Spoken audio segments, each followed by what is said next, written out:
Yes, the Saints can absolutely win on Sunday, and it's all because of new head coach Kellen Moore. We got all that and a little bit of lagniappe for you on today's episode of Locked On Saints.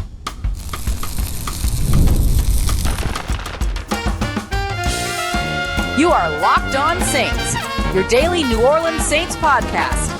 Part of the Locked On Podcast Network, your team every day.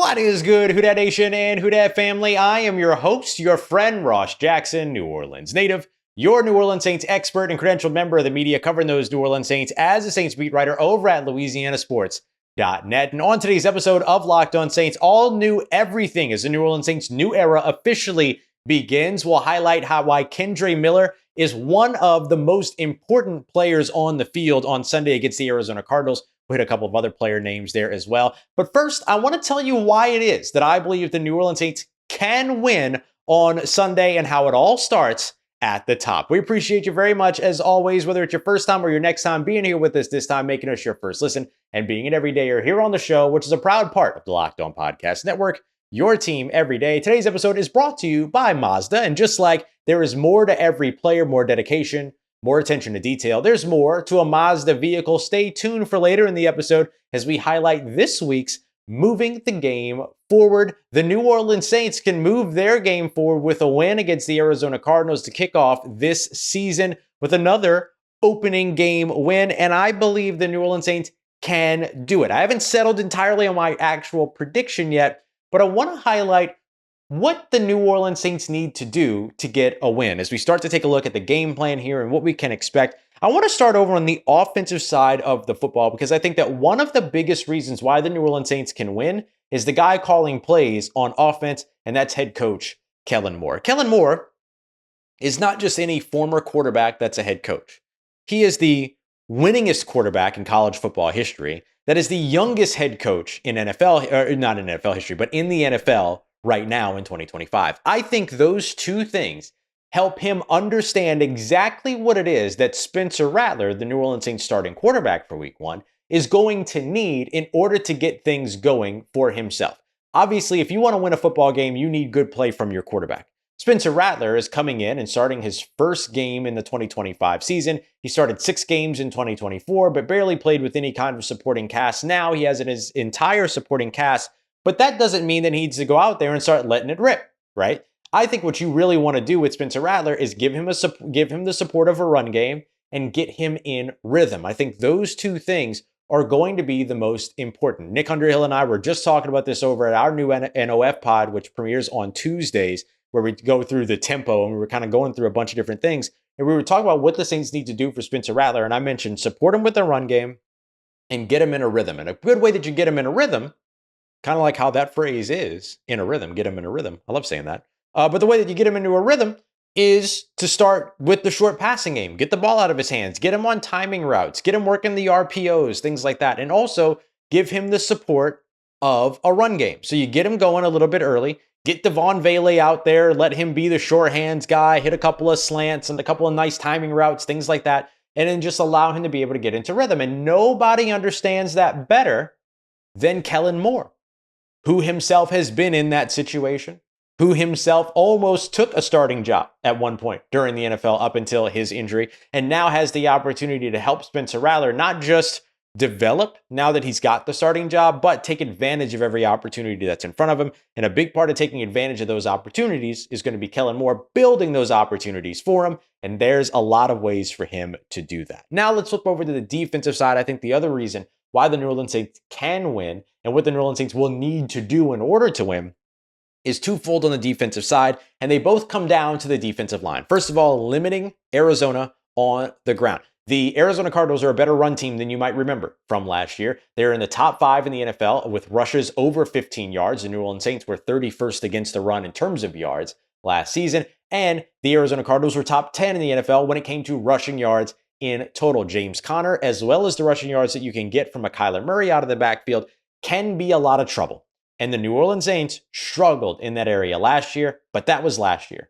All new everything is the focus right now, and that is where the New Orleans Saints, under new defensive coordinator Brandon Staley, will need to take their biggest step forward is going to be defending the run.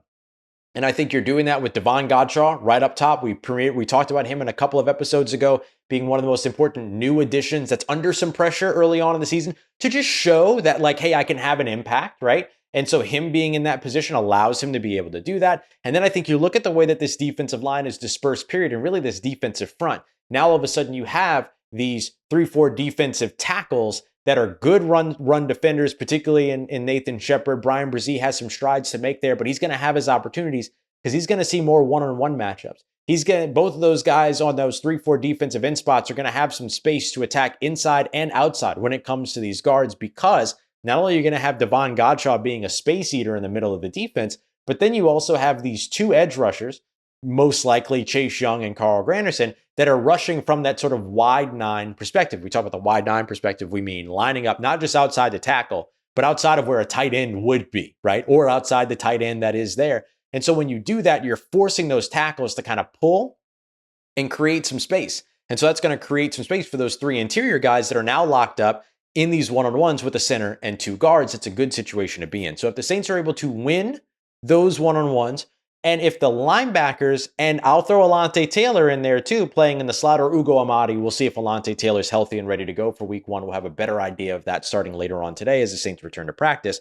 But if those guys hit their run fits and fill their gaps right, then all of a sudden, you're in a pretty good position here in limiting that Arizona rushing attack. That's a must. They have to be able to do that, because if Arizona starts controlling the football, controlling the clock, and doing so with its run game, it's going to be a long day for the New Orleans Saints. The third way that I think that the Saints find a way to win, if they can win, and I think that they can, is what I'm saying. I think the possibility is absolutely there. I don't rule the Saints out this week at all, is putting pressure on Kyler Murray. And you're going to have to do that from a bunch of different spots. You're going to have to make him think. That's what you want to do as the New Orleans Saints defense. And a big part of that is going to be putting pressure on him. And you can put pressure on him with guys like Chase Young and Carl Granderson. My bold prediction is Chase Young with 2 sacks in this game. I know, bold, but I'm going with it.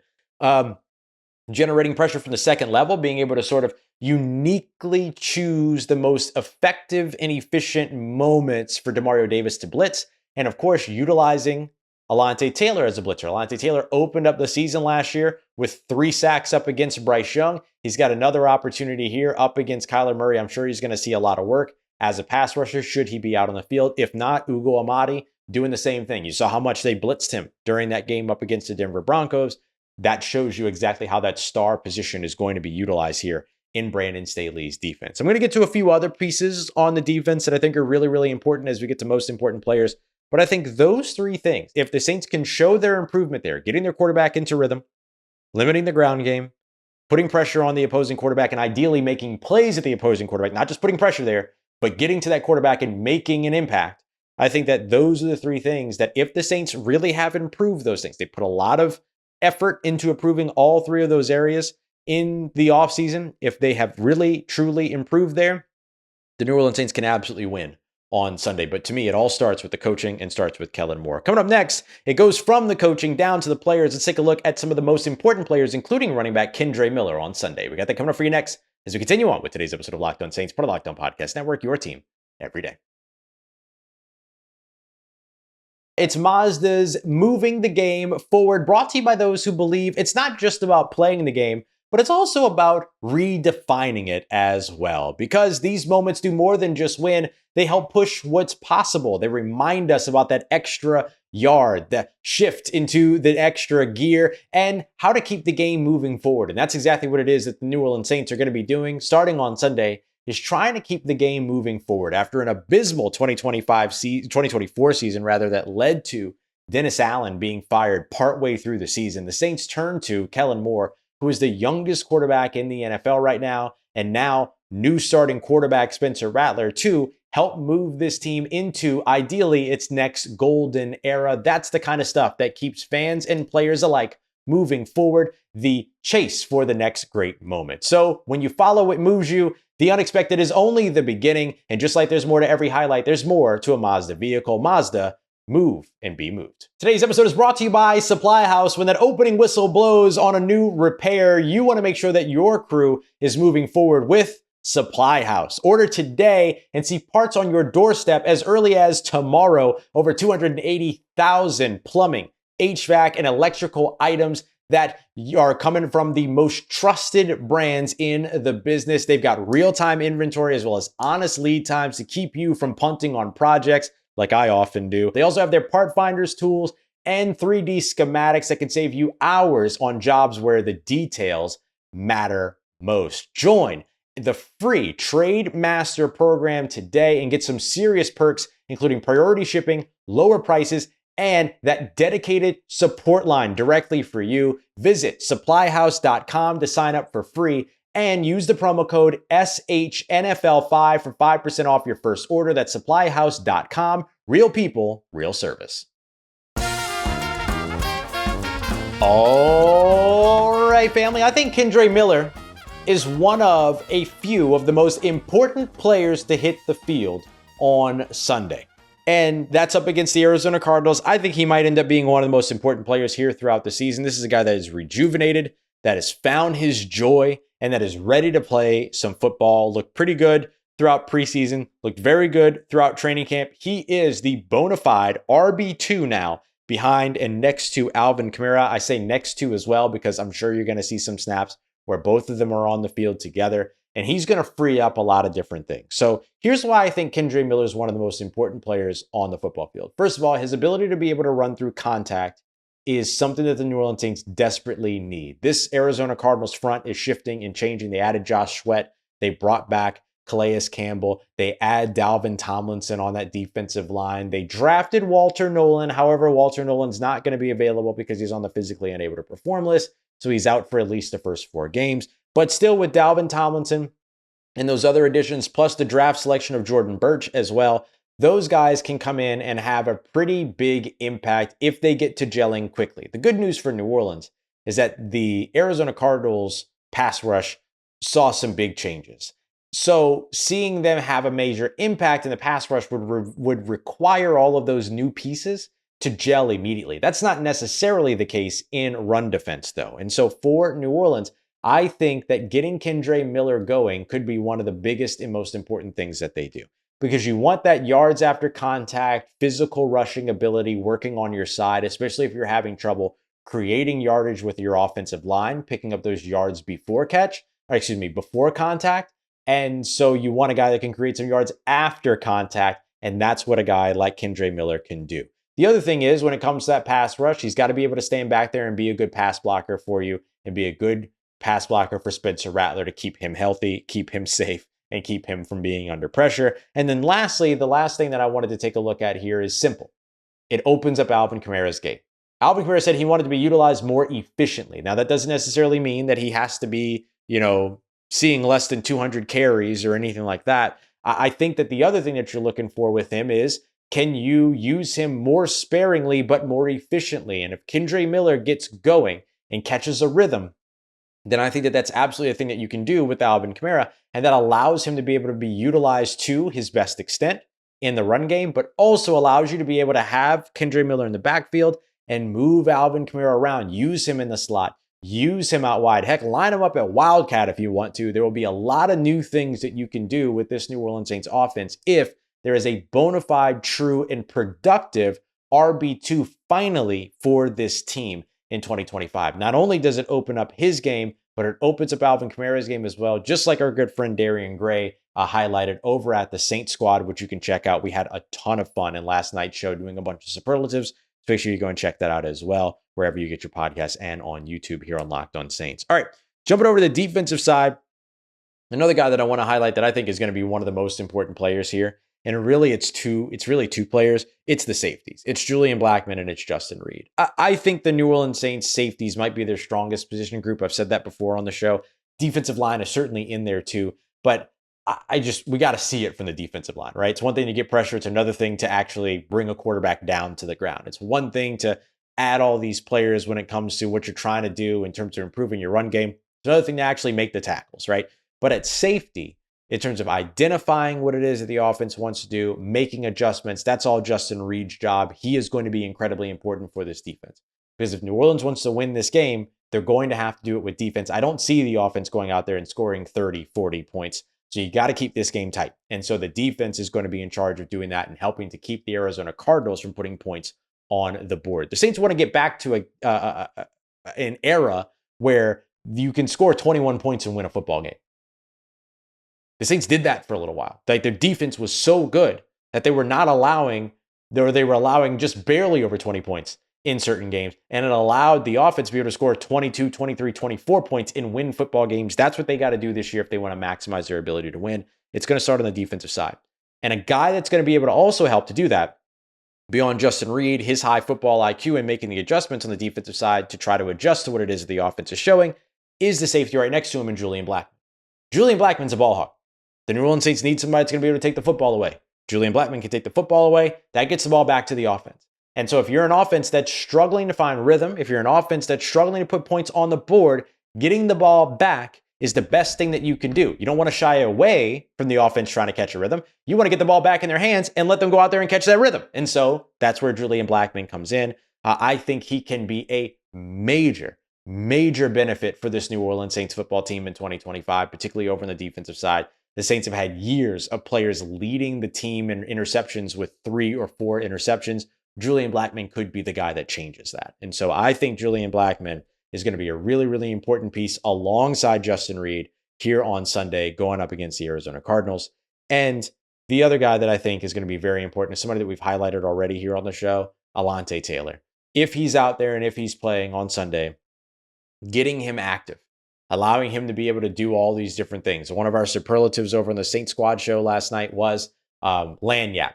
Who's the Lanyap guy? And when we say Lanyap, we mean who, a little something extra, who brings a little something extra, right? Not just does a little bit of this or whatever, but does a little bit of all of it, right? Brings a little something extra. And I think that Alontae Taylor does that because he's going to run the football. He's going to be a run defender. He's going to be a coverage guy. He's going to be a guy that's going to be, a chaos generator. He's going to be a pass rusher. Like, he's going to do a lot in that star role, whether it's him or Ugo Amadi, but eventually it needs to be Alontae Taylor. And there have been some signs that Alontae Taylor could be back this weekend, so we'll see how things go. We'll really know more about that once we get back to practice later on today. Injury reports, all that stuff start today, so we'll get a better understanding at that point. But Alontae Taylor, to me, is one of the most important players on the football field on Sunday, along with Kendre Miller, along with Julian Blackman, along with Justin Reid. And then your other obvious most important players, obviously, are your most important players as well. Chris Olave, Chase Young, DeMario Davis, so on and so forth. All right. Coming up next, the New Orleans Saints going for all new everything for their new era, and it's exactly what they should be doing. We got that coming up for you next. We continue on with today's episode of Locked On Saints, part of Locked On Podcast Network, your team every day. This episode is presented by Yahoo Fantasy. This year, me and the rest of the Locked On executive staff are playing fantasy football on Yahoo Fantasy, so you should be too, whether you're a first-timer or you're a veteran that's creating your millionth league with season kickoff on September 4th, just a day away. Now is the time to start your Yahoo Fantasy Football League, which offers many, many fun ways to compete. You want more ways to play? Well, you can check out the brand new Yahoo Fantasy Guillotine League mode, in which the lowest scoring team is eliminated every week until one team is left standing. Maybe you want to play instantly with friends. Try the new Draft with Friends mode. Prefer the classics? Well, get your crew together and go head to head in a private league. No crew, no problem. Join a public league. The easiest way to play. The NFL season kicks off on September 4th. So don't wait. Start your league now and draft now at yahoofantasy.com/lockedonnfl. That's yahoofantasy.com/lockedonnfl.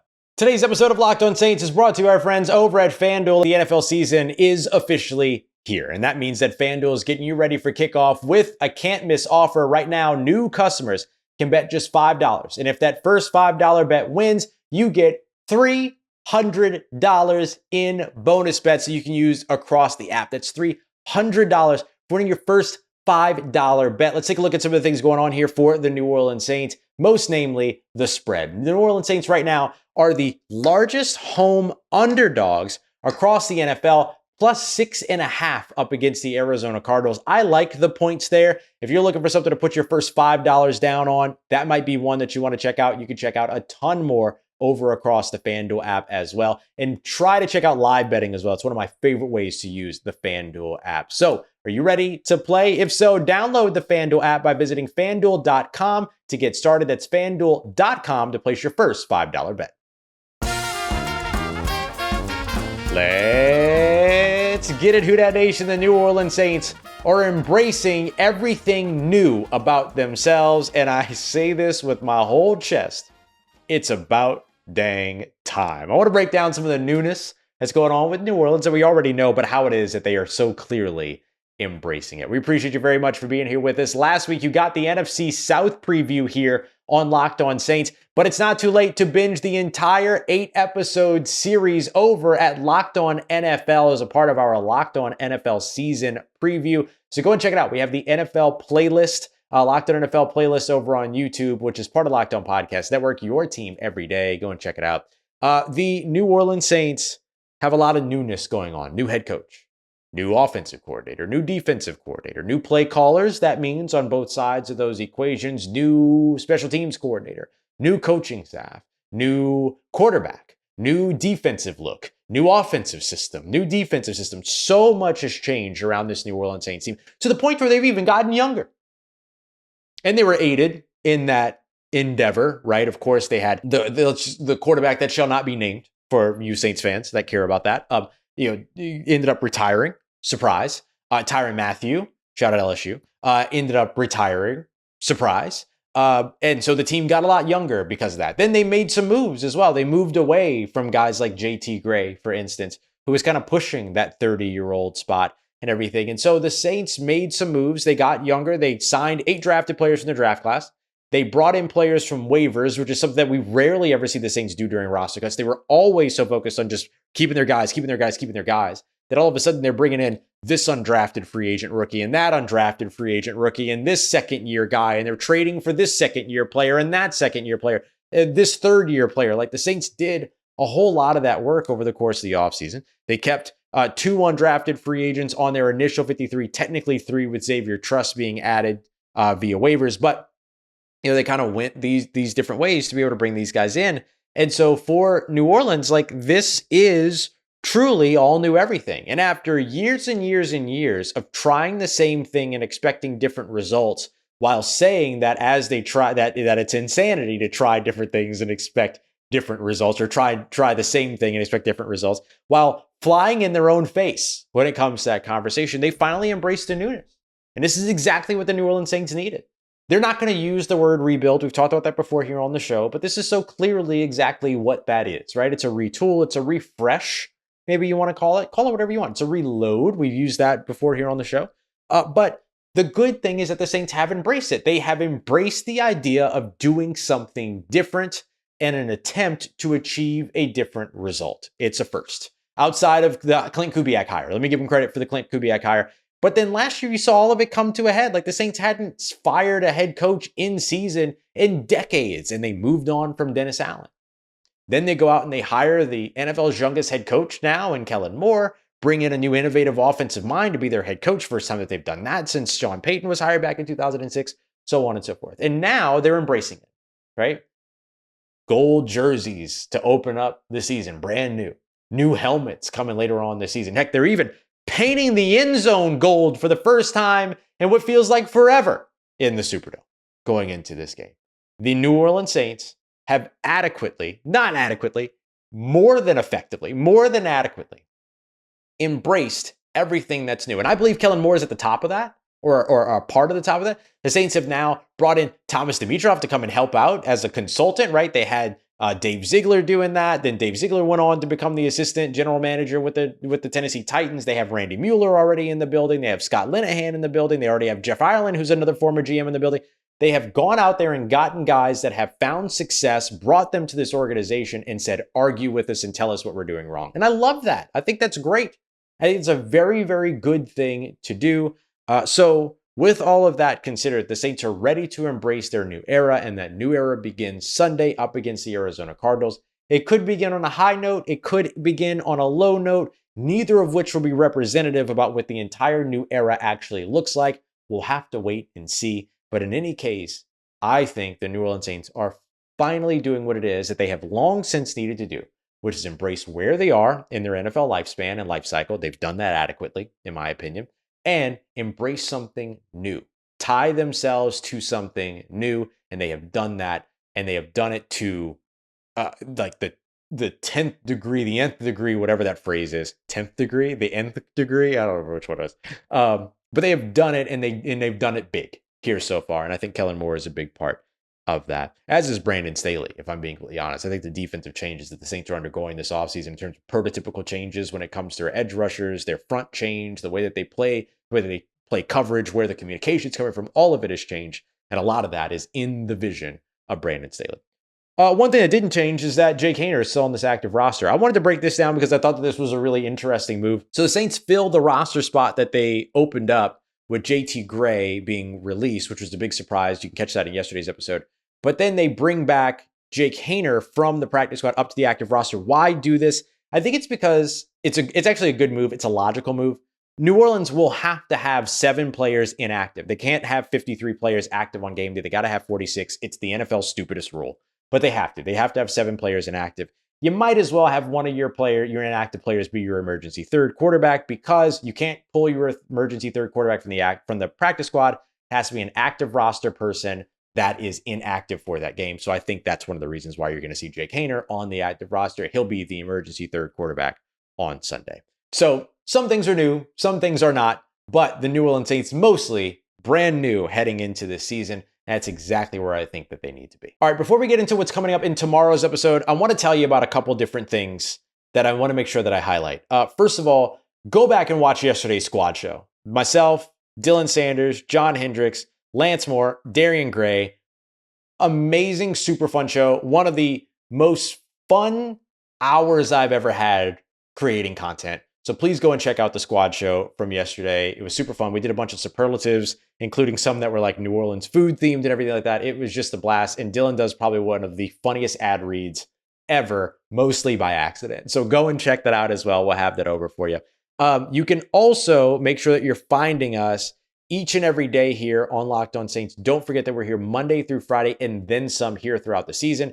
And in our next squad show, we'll be live Thursday night, and it will also have one post-game after Sunday's game against the Arizona Cardinals. So just want to make sure you're up to speed with everything that's going on across the channel. We're pumping out a lot of content now. You just want to make sure you know what you're finding here on Locked On Saints. All right, coming up in tomorrow's episode, Crossover Thursday, our good friend Alex Clancy from over at Locked On Cardinals will be here to help us break down the Saints and Cardinals matchup. And I might even have an extra episode for you as well. We appreciate you very much, as always, making us a part of your day, part of your routine, for saying yes to me and the show. If you see me, please say hi. And if you need anything else around your New Orleans Saints in between these episodes, make sure you follow me on your favorite social media at Ross Jackson, NOLA. Hit me up. Let me know how the family's doing. Let me know how you're living. Let me know how your mom and them. And trust Who Dat Nation, I'll holla at you.